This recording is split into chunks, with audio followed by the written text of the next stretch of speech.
കാണികൾ നമ്മൾ എന്തറിയുന്നു, കണ്ണീർ മിഴികളെ മറയ്ക്കുന്നു. അലകടൽ നടുവിലും അഖില മനസ്സിലും അണുവിലും പള്ളിയുറങ്ങുന്നു. ഈശ്വരൻ മനുഷ്യനായി അവതരിച്ചു, ഈ മണ്ണിൻ ദുഃഖങ്ങൾ സ്വയം വരിച്ചു. ഇരവും പകലും കരയും കടലും ഇടചേർന്ന ജീവിത കളിയരങ്ങിൽ ഈശ്വരൻ മനുഷ്യനായി അവതരിച്ചു, ഈ മണ്ണിൻ ദുഃഖങ്ങൾ സ്വയം വരിച്ചു. ഓം ഗുരുബ്രഹ്മ ഗുരുവിഷ്ണു ഗുരുർദേവോ മഹേശ്വര ഗുരു സാക്ഷാത് പരബ്രഹ്മ തസ്മൈ ശ്രീ ഗുരവേ നമഃ. ഓം ചിന്താലേശായ പരമഗുരുവേ നമഃ. ഓം ചിന്താലേശായ പരമഗുരുവേ നമഃ. ഓം ചിന്താലേശായ പരമഗുരുവേ നമഃ. നമസ്കാരം. ചിന്താലയ ഗുരു വിഷ്വൽ മീഡിയയുടെ പുതിയ ഒരു എപ്പിസോഡിലേക്ക് എല്ലാ മാന്യ പ്രേക്ഷകർക്കും സുസ്വാഗതം. ഭഗവാൻ ചിന്താലേശൻ്റെ മഹാത്ഭുതങ്ങളും ഭഗവാന്റെ ഭക്തരെ ഈ ചാനലിലൂടെ പരിചയപ്പെടുത്തുകയും ഒക്കെ ചെയ്യുകയാണ് ഈ ചാനലിൻ്റെ ഉദ്ദേശലക്ഷ്യം. ഭഗവാന്റെ ചാനൽ കണ്ടിട്ട് എത്രയോ സത്യാന്വേഷികളായിട്ടുള്ള ആൾക്കാർ ഭഗവാന്റെ സന്നിധിയിൽ എത്തിച്ചേരുകയും അവർക്ക് അത്ര കണ്ട് അനുഭവങ്ങൾ കിട്ടുകയും ചെയ്തു. ഇന്ന് നമുക്ക് അതിഥിയായി വന്നിരിക്കുന്നത് ഭഗവാനുമായിട്ട് ദീർഘകാല ബന്ധമുള്ള ആളാണ്. ഏകദേശം 37 വർഷത്തോളം ബന്ധമുള്ള ആളാണ്. എല്ലാവർക്കും, ശരിക്കും പഴയ ആൾക്കാർക്ക് എല്ലാവർക്കും അറിയാം പ്രസന്ന സാറിനെ. സാറ് ഭഗവാന്റെ കൂടെ ആശ്രമത്തിൽ നിന്ന ആളാണ്. മാത്രമല്ല അവിടെ അന്നം വച്ച് സ്കൂളിൽ പോകുന്നതിന് മുമ്പും ആ സ്കൂളിൽ ജോലി ചെയ്തുകൊണ്ടിരിക്കുന്ന സമയത്തും ഭഗവാന് അല്ലെങ്കിൽ ആശ്രമത്തിൽ വരുന്നവർക്ക് അന്നം വച്ച് കൊടുത്തുകൊണ്ട് നിന്ന ആളാണ്. അത് ഭഗവാൻ അന്നദാന പ്രഭുവാണ്. അവിടെ അന്നം വയ്ക്കുക എന്ന് പറയണത്, അല്ലെങ്കിൽ അന്നം വെച്ച് കൊടുക്കുക എന്ന് പറയണതാണ് ഏറ്റവും വലിയ പൂജ. അതിനേക്കാൾ ചെറിയ പൂജകളേ ഉള്ളൂ അവിടെ. കാരണം സ്വാമി അന്നദാനത്തിന് ഏറ്റവും കൂടുതൽ പ്രാധാന്യം കൊടുക്കുന്ന ആളായിരുന്നു.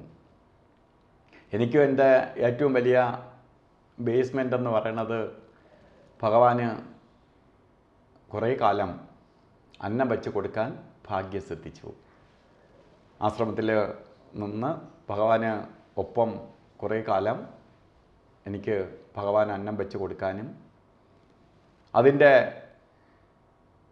ബാക്കി ഭാഗം എൻ്റെ അറിവില്ലാത്ത സമയമാണ്. കാരണം ശരിക്കും 14 വയസ്സ് തൊട്ട് 17 വയസ്സ് വരെ 3 വർഷക്കാലം സ്വാമിക്ക് ആഹാരം വെച്ച് കൊടുത്തു. ഈ സമയത്ത് സംഭവിക്കുന്നത് വെച്ചാൽ എല്ലാവർക്കും ആഹാരം കഴിഞ്ഞ് തീർന്നു പോകും. കാരണം കള്ളിക്കാട്ടെ സംബന്ധിച്ചോളം അത്ര ദാരിദ്ര്യത്തിലായിരുന്നു ഞങ്ങളെയൊക്കെ കൊച്ചു പ്രായം. ആഹാരം ആയോ എന്ന് വന്ന് അടുക്കളയിലേക്ക് എത്തി നോക്കി നിൽക്കുന്ന ഒരവസ്ഥ. ഇന്നതൊക്കെ മാറിപ്പോയി. ഇന്നിപ്പോൾ അന്നത്തിന് വിളിച്ചാൽ തന്നെ ആർക്കും കുറച്ചുകൂടി കഴിയിട്ട് എന്ന് പറഞ്ഞിരിക്കുന്ന അവസ്ഥ. ഇന്ന് അങ്ങനെയല്ല, അന്നം ഇല്ല. അപ്പോൾ ആഹാരത്തിന് അങ്ങനെ ഇരിക്കുന്ന സമയത്ത് എല്ലാവർക്കും ആഹാരം വിളമ്പി കൊടുത്തിട്ട് ഭഗവാന് കുറച്ച് ആഹാരം മാറ്റി വയ്ക്കും, സ്വാമിക്ക് വയ്ക്കും. സ്വാമി വന്നു നിന്ന് അതിൽ നിന്ന് 2 പിടി വാരി കഴിച്ചിട്ട് ബാക്കി ആ പാത്രത്തിൽ തന്നെ എനിക്ക് തരുമായിരുന്നു. ഞാൻ 3 വർഷത്തോളം കാലയളവ് എൻ്റെ അറിവില്ലായ്മ കൊണ്ട് ആ പാത്രത്തിൽ നിന്ന് തന്നെ ബാക്കി ഭഗവാൻ കഴിച്ചതിൻ്റെ ബാക്കി പ്രസാദം കഴിക്കാനുള്ള ഭാഗ്യം കിട്ടി. ചിലപ്പോൾ അത് തന്നെ ആയിരിക്കാം ഇന്ന് ജയനാരായൺജി എന്തെങ്കിലും ആയിട്ടുണ്ടെങ്കിൽ അതാവാനുള്ള ഭഗവാന്റെ ശരിക്ക് പ്രസാദം കഴിച്ച ഒരു ശക്തി തന്നെയായിരിക്കാം.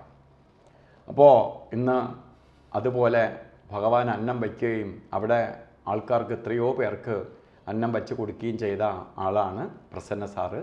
അദ്ദേഹം അധ്യാപകനായിരുന്നു, പല സ്കൂളുകളിൽ ജോലി ചെയ്തു. അതൊക്കെ സാറ് തന്നെ പറയും. അപ്പോൾ സാറിനെ ഞാൻ ഈ ഭഗവാന്റെ ചാനലിലേക്ക് സ്വാഗതം ചെയ്യുന്നു. നമസ്കാരം സാർ.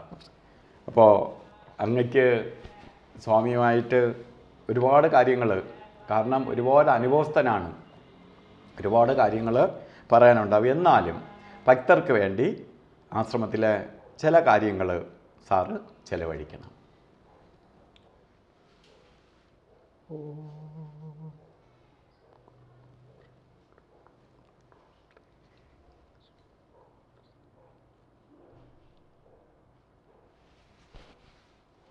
ഭഗവാനെ ആദ്യമായി ഞാൻ കാണുന്നത് ചിന്താലയ ആശ്രമത്തിൽ വെച്ചാണ്. അന്ന് എനിക്ക് ഒരു ആശ്രമ സങ്കല്പം എന്ന ചിന്ത എൻ്റെ മനസ്സിലുണ്ടായിരുന്നില്ല. അക്കാലത്ത് ഞാൻ കരിച്ചാറ ശ്രീ ഭഗവതി ക്ഷേത്രത്തിലെ ഭരണസമിതിയുമായി ബന്ധപ്പെട്ട് നിൽക്കുന്ന സമയം. അന്ന് ആ ക്ഷേത്രത്തിൻ്റെ പൂജാരിയായിരുന്ന രവീന്ദ്രൻ പോറ്റിയാണ് എന്നെ ഭഗവാന്റെ മുന്നിലേക്ക് കൊണ്ടുവരുന്നത്. ആദ്യ കാഴ്ചയിൽ തന്നെ ഭഗവാൻ എന്നെ വല്ലാതെ സ്വാധീനിച്ചു. ആ സ്വാധീനം ഞാൻ വീട്ടിൽ വന്ന് എൻ്റെ ജ്യേഷ്ഠനോട് പറഞ്ഞു. ഞാൻ ഇന്നതുപോലെ ചിന്താലയത്തിൽ പോയി ഭഗവാനെ കണ്ടു. അണ്ണന് കാണാൻ താല്പര്യമുണ്ടെങ്കിൽ ഒന്ന് പോയി കാണണം. ഇതനുസരിച്ച് ജ്യേഷ്ഠനും വന്നു ഭഗവാനെ കാണുകയുണ്ടായി. അന്ന് വരെ സ്വാമിമാരെക്കുറിച്ചുള്ള ചിന്തയിൽ നിന്ന്, നാം പുലർത്തിയിരുന്ന ചിന്തയിൽ നിന്ന് വ്യത്യസ്തമായ ഒരു അനുഭവമാണ് അണ്ണനും ആ ദർശനത്തിലൂടെ ലഭ്യമായത്. തുടർന്ന് നിരന്തരം ഭഗവാനെ കാണാനുള്ള ഒരു സാഹചര്യം നമുക്കില്ലായിരുന്നു. അക്കാലത്ത് ഭഗവാനെ കാണുന്നത് പിന്നെ കള്ളിക്കാട് ആശ്രമത്തിൽ പോയി എല്ലാ വിഷുവിനും കൈനീട്ടം വാങ്ങുക എന്ന ചടങ്ങിൽ പങ്കെടുത്തുകൊണ്ടാണ്. ഇത് ഇങ്ങനെ തുടർന്നു കൊണ്ടിരിക്കുന്ന സമയത്ത് ആണ് എനിക്ക് ജോലി കിട്ടുന്നത്, അധ്യാപകനായി ജോലി കിട്ടുന്നത്.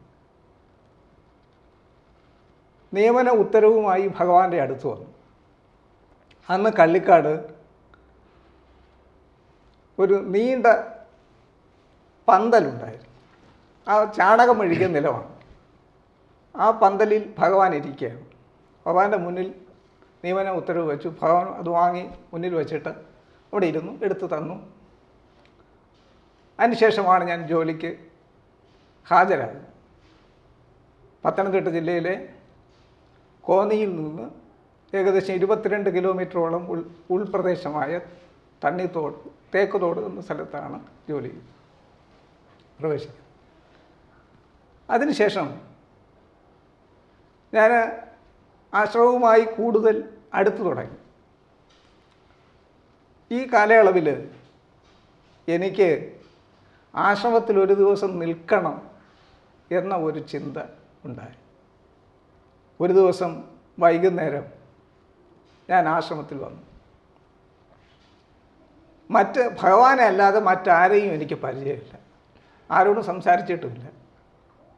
എന്തായാലും ഇന്ന് ഇവിടെ കിടക്കണം എന്നുള്ള ചിന്ത ഉള്ളതുകൊണ്ട് അന്ന് ചിന്താലയ ആശ്രമത്തിലെ തിരുനാൾ ആഘോഷവുമായി ബന്ധപ്പെട്ടുള്ള ഒരുക്കങ്ങളുടെ ഭാഗമായി പന്തൽ ഒരുക്കി കഴിഞ്ഞു.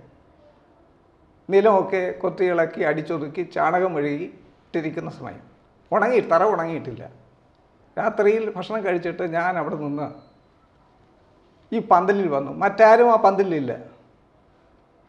ഞാനൊരു പായ എടുത്ത്, ഒരു ഈറൻ പിടിച്ച ഒരു പായാണ് എടുത്ത് നിലത്ത് വിരിച്ച് അതിൽ കിടന്ന് ഉറങ്ങി. ഈ സമയം എൻ്റെ അടുത്തേക്ക് ഒരു പാമ്പ് ഇഴഞ്ഞ് വരുന്നത് ഭഗവാന്റെ ശ്രദ്ധയിൽപ്പെട്ടു. ഭഗവാൻ കിടന്നിടത്ത് നിന്ന് എഴുന്നേറ്റ് വന്ന് കയ്യിൽ കരുതിയിരുന്ന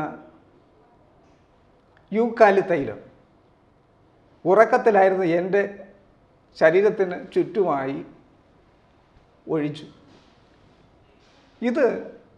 ഈ സംഭവം കണ്ടു നിന്നത് അന്ന് ആശ്രമത്തിലുണ്ടായിരുന്ന പള്ളിപ്പുറത്തെ മണിയൻ. അദ്ദേഹം 1 മാസത്തിന് ശേഷമാണ് ഈ വിവരം എന്നെ അറിയിക്കുന്നത്. അങ്ങനെയാണ് ഞാൻ ഈ വിവരം അറിയുന്നത്.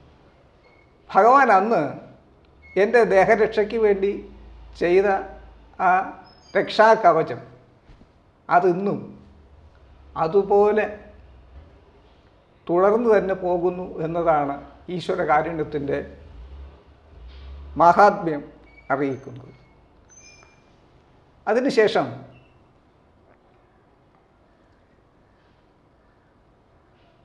ഇടതടവില്ലാതെ ആശ്രമത്തിലേക്ക് വരും, ഭഗവാനെ കാണും, മടങ്ങിപ്പോകും. ഇത് ഇങ്ങനെ തുടർന്നു വരുന്ന സമയങ്ങളിൽ എൻ്റെ ജ്യേഷ്ഠൻ്റെ വിവാഹത്തിൻ്റെ സമയമായി. ജ്യേഷ്ഠൻ വിവാഹം കഴിഞ്ഞ് വീട്ടിൽ വന്നതിന് ശേഷം ഞാനും ജ്യേഷ്ഠനും കൂടിയാണ് ഭഗവാനെ കാണാൻ വരുന്നത്. വന്നിട്ട് പോകാൻ നേരം ഞാനും ജ്യേഷ്ഠനും എഴുന്നേൽക്കുമ്പോൾ ഭഗവാൻ പറഞ്ഞു, ഇവിടെ ഇപ്പോൾ ആൾക്കാരും ഇല്ല. സ്വാമി എപ്പോഴും അങ്ങനെയാണല്ലോ, നേരെ എല്ലാം ഇങ്ങനെ ഒരു പരുവത്തിനെ പറയുള്ളൂ, ദൂരെ കൂട്ടിയിട്ടേ പറയുള്ളൂ. അപ്പോൾ ഞാൻ അണ്ണനോട് പറഞ്ഞു, അണ്ണൻ പൊയ്ക്കുള്ളൂ, ഞാൻ വരുന്നില്ല, ഞാനിന്നിവിടെ നിൽക്കാം. അങ്ങനെ അണ്ണൻ തിരിച്ചുപോയി, ഞാനവിടെ വന്നു. അതിനുശേഷമാണ് ആശ്രമത്തിൽ ഞാൻ നിന്ന് തുടങ്ങിയത് പൂർണ്ണമായി.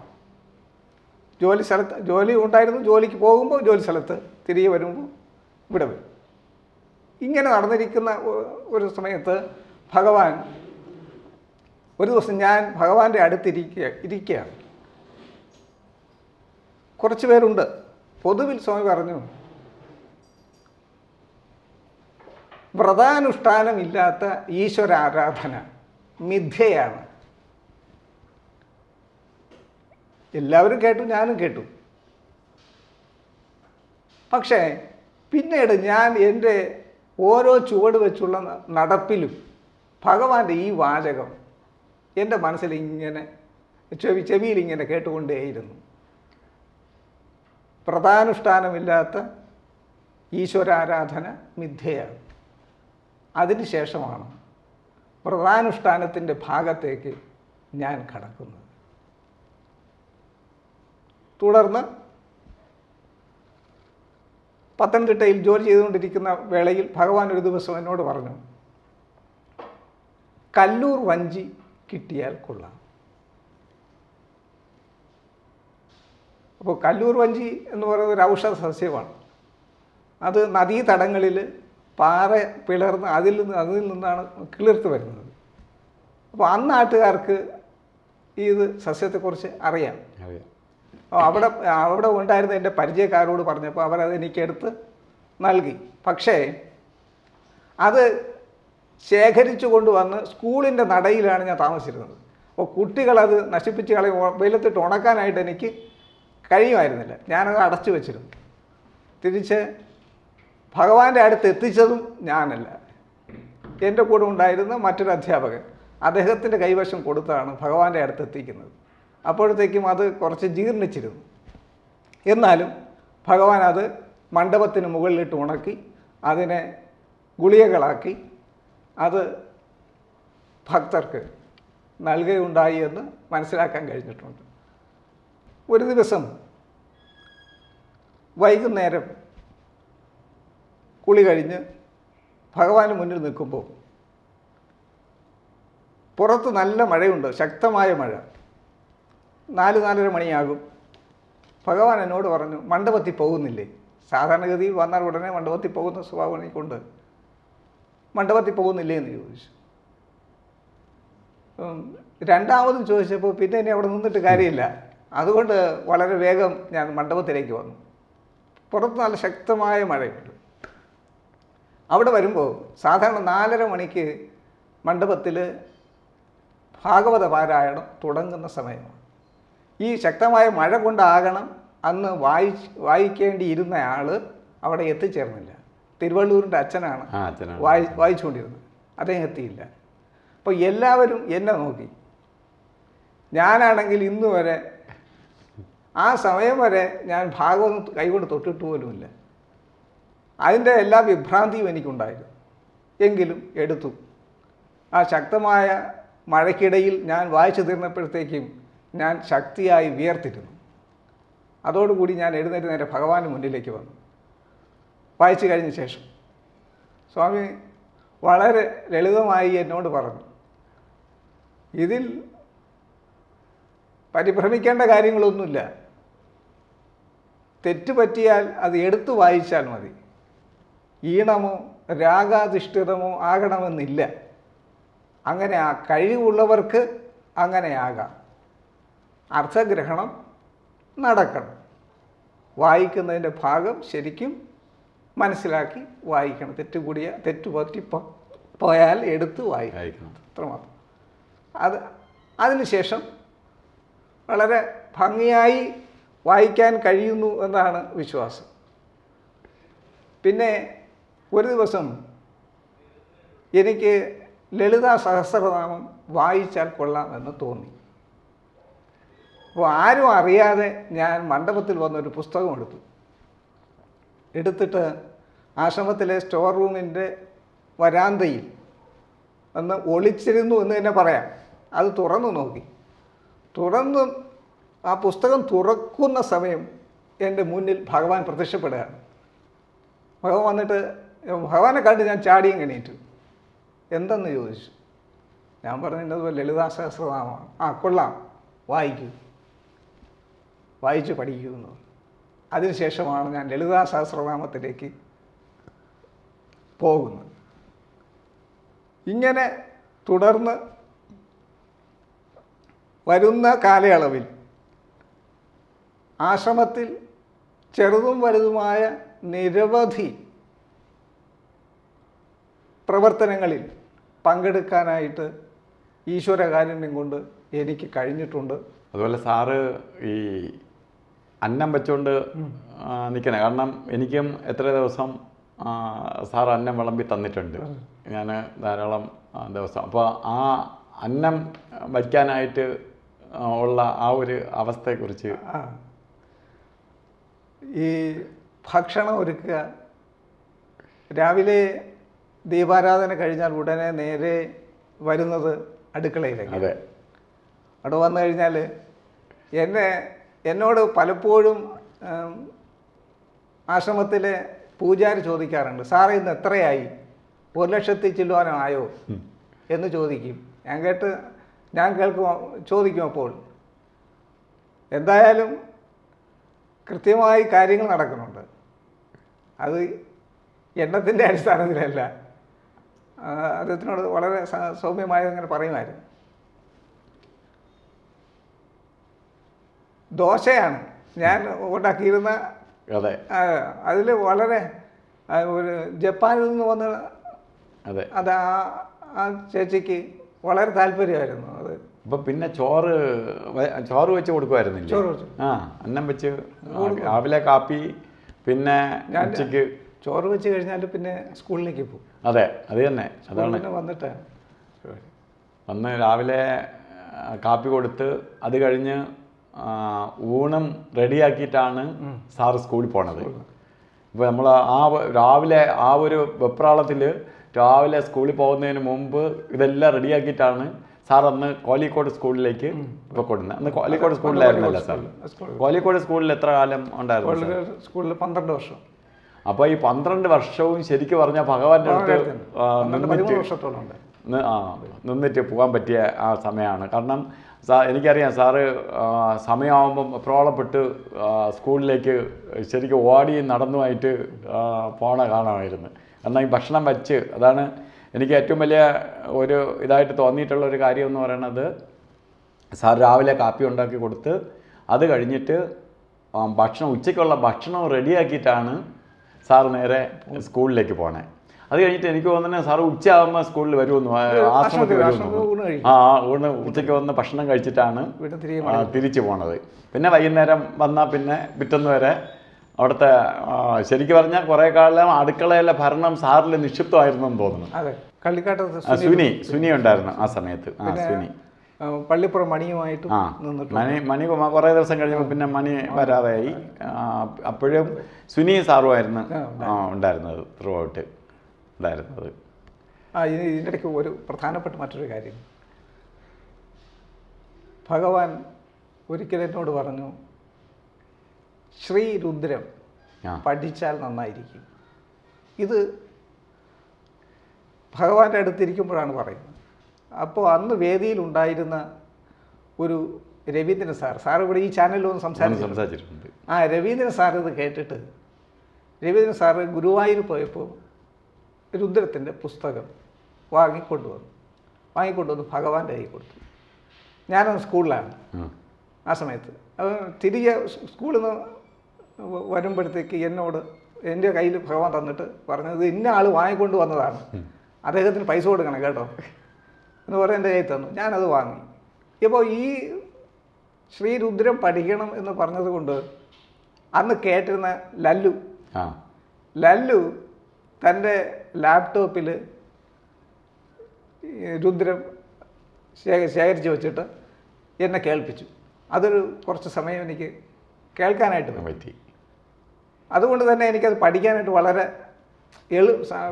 വേഗം പഠിക്കാൻ പറ്റി.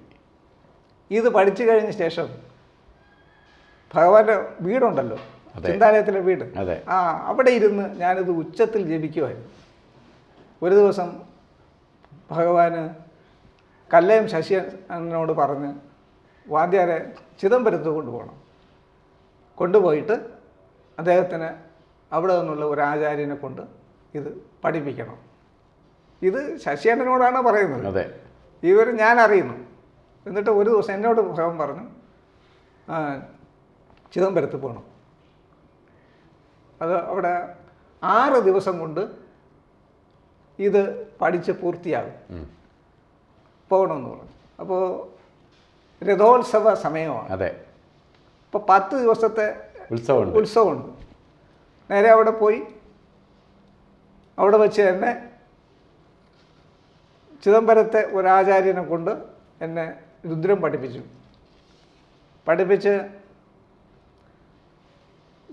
വരുന്ന വഴിയിൽ പഠിപ്പിക്കാൻ അങ്ങോട്ട് അയക്കുന്ന സമയത്ത് തന്നെ ഭഗവാൻ എന്നോട് ചോദിച്ചു, 6 ദിവസം കൊണ്ട് തീരും, പിന്നെ എങ്ങനെ പെട്ടെന്ന് വരില്ലേ എന്നുള്ള കാര്യത്തിലാണ് എന്നോട് ചോദിച്ചത്. അപ്പോൾ ഇവർ റിട്ടേൺ ടിക്കറ്റ് എടുത്തിട്ടുണ്ടോ ഇല്ലയോ എന്നൊന്നും എനിക്കൊരു ധാരണയില്ല. അപ്പോൾ ഞാൻ പറഞ്ഞു, റിട്ടേൺ ടിക്കറ്റ് എടുത്തിട്ടുണ്ടോ എന്ന് അറിയില്ല എന്ന് പറഞ്ഞു. അതനുസരിച്ച് രഥോത്സവം കഴിഞ്ഞപ്പോൾ 10 ദിവസം അവിടെ ഉണ്ടായിരുന്നു. അത് കഴിഞ്ഞ് വരുന്ന വഴിക്കാണ് രാജപാളയത്ത് വെച്ച് ഞങ്ങൾ സഞ്ചരിച്ചത് ആക്സിഡൻറ്റിൽ പെടുന്നത്. ആ സമയത്ത് ഹരിയും ശങ്കർദീശ്വരർക്കും സാരമായ പരിക്കുണ്ടായിരുന്നു. ശശിയണ്ണനും ഉണ്ടായിരുന്നു. ഈ സമയം ആക്സിഡൻറ്റിൽ പെട്ട സമയത്ത് എനിക്ക് എൻ്റെ സ്വബോധം നഷ്ടപ്പെട്ടിരുന്നു എന്ന് പിന്നീടാണ് എനിക്ക് മനസ്സിലായത്. ഈ വിവരം ചിന്താലയ ആശ്രമത്തിൽ വിളിച്ച് ശശിയണ്ണൻ പറഞ്ഞിരിക്കണം. അങ്ങനെ നമ്മുടെ ജയകുമാർ സാറ് ഭഗവാന്റെ അടുത്ത് വന്ന് പറഞ്ഞതുപോലെ പ്രശാന്ത് സാറിന് വളരെ സീരിയസ് ആണ് എന്നിങ്ങനെ പറഞ്ഞു. അപ്പോൾ ഭഗവാൻ എന്നെ എടുത്തോടനെ പറഞ്ഞത് ഇതാണ്, വാദ്യാർ പോയത് ഇവിടെ നിന്നാണ്, വാദ്യാർക്കൊരു കുഴപ്പമില്ല, വാദ്യാരിങ്ങ് വരും. ഞാൻ പിറ്റേ ദിവസം ഇങ്ങ് വന്നു. അത്ര കരുതലാണ് അക്കാര്യത്തിൽ. അല്ല, അതൊരു വലിയ ആക്സിഡന്റ് ആയിരുന്നു. അത് ഞാൻ ആ ആക്സിഡന്റ് അറിഞ്ഞിട്ട് ഞാൻ വന്നിരുന്നു. അങ്ങ് വന്നിരുന്നു. ഞാൻ എൻ്റെ വണ്ടിയിൽ ശശിയണ്ണ, ഞാനും KC ജയകുമാർ, എല്ലാവരും കൂടി നമ്മൾ കാറിൽ വന്നിരുന്നു. ഇപ്പോൾ വന്നതെന്ന് വെച്ചാൽ അത്ര സീരിയസ് എന്ന് അറിഞ്ഞാണ് വന്നത്. അവിടെ വന്നപ്പോൾ ശരിക്കും ഒരു സീരിയസും ഇല്ല. കാരണം സാറൊക്കെ വളരെ എന്താ പറയും, അറിഞ്ഞ അറിവ് വെച്ചിട്ട് അവിടെ വന്നപ്പോൾ അതൊന്നുമില്ല. കാരണം അതാണ് ഭഗവാന്റെ അടുത്തുനിന്ന് ഭഗവാന്റെ അനുവാദത്തോടു കൂടി നമ്മൾ എവിടെ പോയാലും നമ്മളെ ഭഗവാൻ കാത്തോടും. നമ്മൾ തിരിച്ചു വരും. അതിന് വലിയൊരു ഉദാഹരണമാണ് ഭഗവാൻ അത് പറഞ്ഞ് വാദ്യാർ ഇവിടെ നിന്നാണ് പോയെങ്കിൽ വാദ്യാർ ഇവിടെ വരും. അത് ഭഗവാന്റെ മുമ്പിൽ നിന്ന് പോയതാണ്. അതിനെ തടയാനായിട്ട് ആർക്കും സാധ്യമല്ല, ഒരു ശക്തിക്കും സാധ്യമല്ല. പിന്നെ പഠിച്ചത് നിസ്സാര കാര്യമല്ല മനസ്സിലാക്കിയിട്ട് വന്നത്. അപ്പോൾ ആ വന്നതിൻ്റെതായ നമ്മളിൽ നിന്ന ആ നെഗറ്റീവ് പുറത്തു പോയതാണ് ആക്സിഡൻറ്റിലൂടെ. മനസ്സിലായി സാർ, നമ്മളിൽ ഓരോരുത്തർക്ക് കർമ്മഫലമുണ്ട്. അപ്പോൾ നമ്മളെ കർമ്മഫലം കുറയ്ക്കാൻ വേണ്ടിയിട്ടാണ് ഭഗവാൻ ഇങ്ങനെ ഓരോന്നും സാറിനെ കൊണ്ട് ചെയ്യിപ്പിച്ചത്. അത് ആ ലളിതാ സഹസ്രനാമം വായിക്കാൻ പറഞ്ഞതാവട്ടെ, അതുപോലെ ഇങ്ങനെ രുദ്രം, അത് രുദ്രത്തിൻ്റെ മൂലസ്ഥാനമാണ് ശരിക്ക് ചിദംബരം.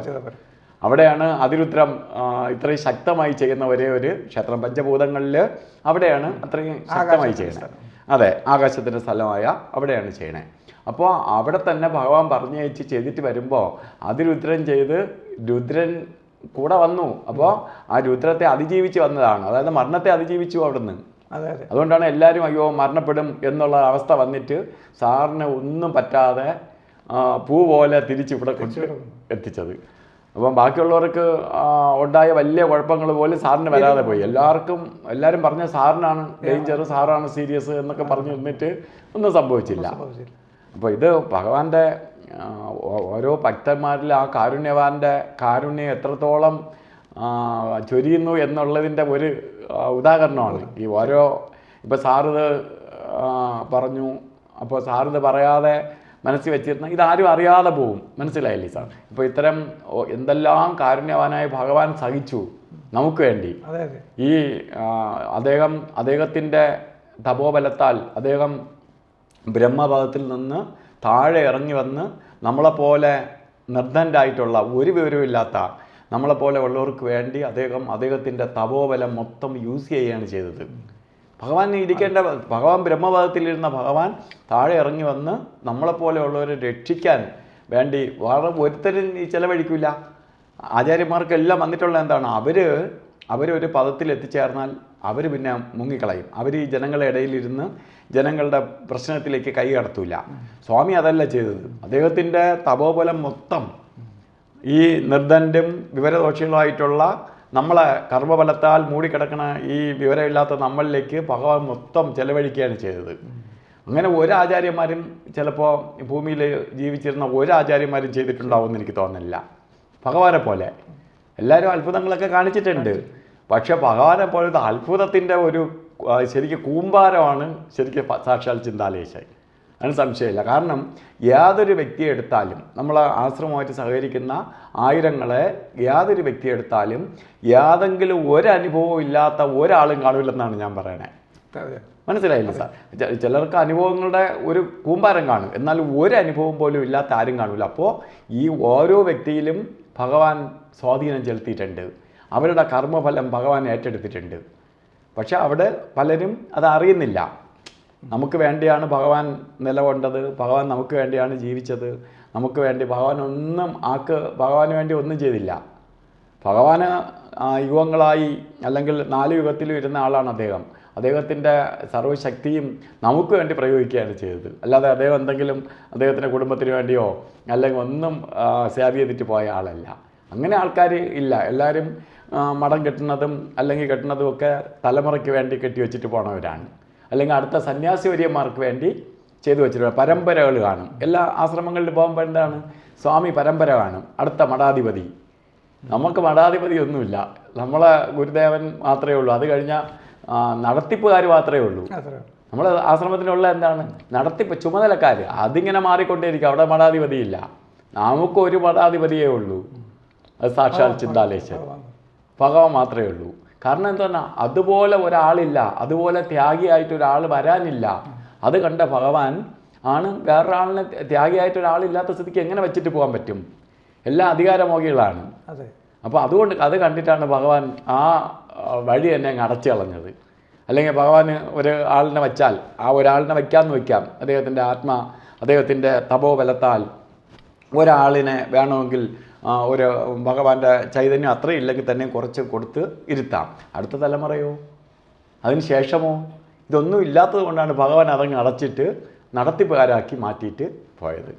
അപ്പോൾ ഒരു കാര്യം കൂടെ മനസ്സിൽ വരുന്നുണ്ട്. അത് ഒരു സന്ദർഭത്തിൽ ഭഗവാൻ എന്നോട് പറഞ്ഞത്, ചിന്താലയ ആശ്രയം എന്നത് ലോകത്ത് ഏതൊരു ഈശ്വരനുണ്ടോ, ഇങ്ങനെയാണ് പറഞ്ഞത്, ലോകത്ത് ഏതൊരു ഈശ്വരനുണ്ടോ ആ ഈശ്വരനെ ആരാധിക്കാൻ കഴിയും വിധമാണ് ചിന്താലയം ചെയ്തിരിക്കുന്നത്. ഇന്ന് വരെ ആർക്കും ഉണ്ടാവുമെന്ന് തോന്നുന്നില്ല. ലോകത്ത് ഏതൊരു ഈശ്വരനുണ്ടോ ആ ഈശ്വരനെ ചിന്താലയത്തിൽ ആരാധിക്കാം. അത്തരത്തിലാണ് ചെയ്തിരിക്കുന്നത്. അതുപോലെ തന്നെ കള്ളിക്കാട് ആശ്രമത്തിലേത് 10 ബുദ്ധശക്തിയാണ് അവിടുത്തെ പ്രതിഷ്ഠയുടെ ശക്തി. 10 ബുദ്ധശക്തി. ഈ 2 സവിശേഷമായ കാര്യങ്ങൾ യാതൊരു ഈ പൊലിമയും ഒന്നും ഇല്ലാതെ തന്നെ നടത്തിയെടുത്തതാണ് ഭഗവാൻ. തീർച്ചയായും ഒരു ആഡംബരമോ മറ്റങ്ങനെ ഒന്നും ഇല്ലാതെ ചെയ്തെടുത്തതാണ്. ഇത് ലോകര് മനസ്സിലാക്കാനിരിക്കുന്നതേ ഉള്ളൂ, സത്യം അറിയാനിരിക്കുന്നതേ ഉള്ളൂ. പക്ഷെ നമ്മൾ അറിഞ്ഞവർ തന്നെ ഇക്കാര്യങ്ങൾ ആരും പുറത്ത് പറയുന്നു ഇല്ല. അതാണ് സത്യം. അതാണ് സത്യം. അതൊരു കാരണം തപോഭൂമിയാണ് സാർ. അത് താപസന്മാർ എത്ര തപസ് അല്ലെങ്കിൽ എത്ര സമാധി അവിടെ ഉണ്ട് എന്ന് ചോദിച്ചാൽ നമുക്ക് അറിഞ്ഞുകൂടാ.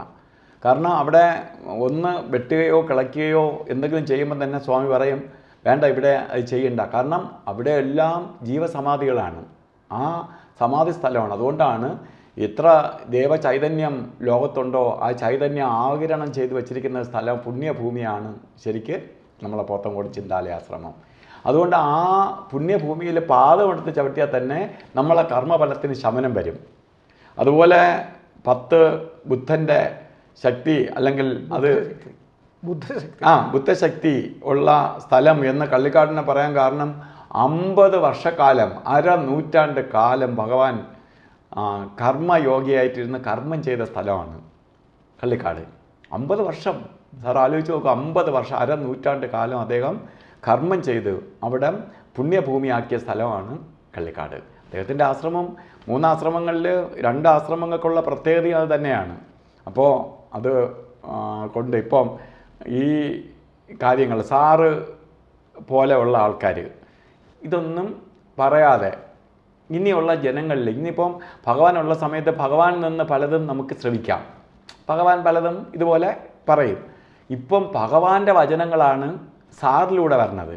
ഭഗവാൻ പറയുന്നതിന് പകരം ഭഗവാൻ പറഞ്ഞ വാക്കുകൾ സാറിലൂടെ തിരിച്ചു വരെയാണ്. ഇത് ഭഗവാൻ പറയണതാണ്, ഭഗവാൻ പറഞ്ഞതാണ്. ഭഗവാൻ വന്ന് പറയുന്നില്ലെങ്കിൽ പോലും അത് സാറിലൂടെ അത് വരെയാണ്. അപ്പോൾ ഇങ്ങനെ ഒരുപാട് അറിവുള്ള ആൾക്കാർ, ഒരുപാട് ആൾക്കാർ അത് മറ്റൊരാളിൽ പകർന്നു കൊടുത്തില്ലെങ്കിൽ ഇതിങ്ങനെ നിന്ന് അന്യം നിന്ന് പോകും. കാരണം ഭഗവാൻ പറഞ്ഞിട്ടുള്ള പല കാര്യങ്ങളും ഭഗവാൻ എന്തിനാണ് പറഞ്ഞത്? നമുക്ക് പറഞ്ഞു തന്നത് നമ്മൾ നാളെ മറ്റുള്ളവർക്ക് പകർന്നു കൊടുക്കാൻ വേണ്ടിയിട്ടാണ്. സാറ് ഇത് പറയണു, സാറൊരു അധ്യാപകനായതുകൊണ്ട് ആ അധ്യാപകനം എന്ന് പറയുന്നത് തന്നെ അവർ മറ്റുള്ളവർക്ക് അറിവ് പകർന്നു കൊടുത്ത് സന്തോഷിക്കുന്ന ആൾക്കാരാണ് അധ്യാപകർ. അവരെ സംതൃപ്തി എപ്പോഴും മറ്റുള്ളവർക്ക് കുട്ടികൾ പഠിച്ച് നല്ല നില എത്തുമ്പോഴാണ് അധ്യാപകൻ്റെ സന്തോഷം. അല്ലാതെ അധ്യാപകന് ശമ്പളം കിട്ടുമ്പോൾ അല്ല സന്തോഷം. ഒരു കുട്ടി പഠിപ്പിച്ച കുട്ടി നല്ല നില എത്തിച്ചേർന്നു എന്ന് കാണുമ്പോഴാണ് അവരുടെ ഏറ്റവും വലിയ സന്തോഷം വരുന്നത്. അതുകൊണ്ടാണ് സാറിലേക്ക് ഇത്തരം അറിവുകൾ ഭഗവാൻ പകർന്നു തന്നിട്ട് പോയത്. അതുകൊണ്ടാണ് അതിന്ന് തിരിച്ച് ഇന്ന് ഈ എയറിലെത്താൻ സാധ്യമായത്, എത്രയോ പേരിലേക്ക് എത്തിച്ചേരാൻ സാധ്യമായത്.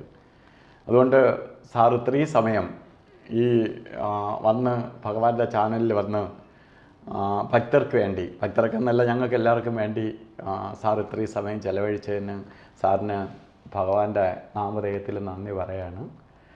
അതുപോലെ ഇത്രയും നമ്മളെ ചാനൽ കാണുന്ന എല്ലാ ഭക്തരും ഇത്തരം കാര്യങ്ങൾ മറ്റ് ഭക്തർക്ക് കൂടി ഷെയർ ചെയ്ത് കൊടുക്കുക.